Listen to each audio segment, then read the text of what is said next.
ولله ما في السماوات وما في الأرض.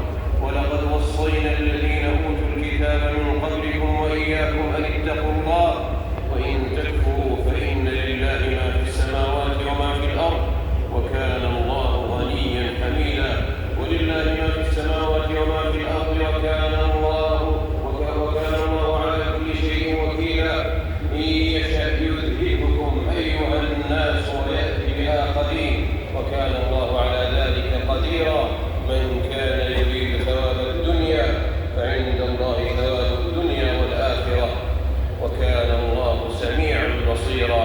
وقال ابن مسعود رضي الله عنه: من أراد أن ينظر إلى وصية محمد صلى الله عليه وسلم التي عليها خاتمه فليقرأ قوله تعالى: قل تعالوا أتل ما حرم ربكم عليكم ألا تشركوا به شيئا وبالوالدين إحسانا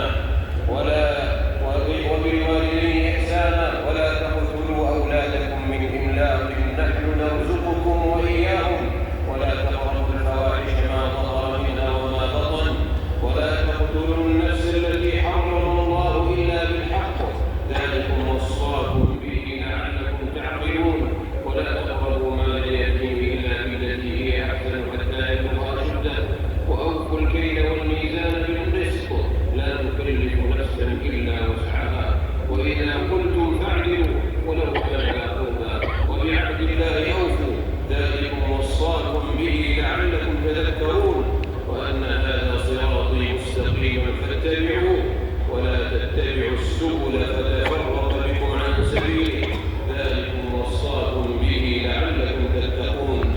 قال الله عز وجل: فاتقون يا أولي الألباب. وأولو الألباب هم العقلاء الآخذون بوصايا رب السماء وما بلغه عنه الأنبياء.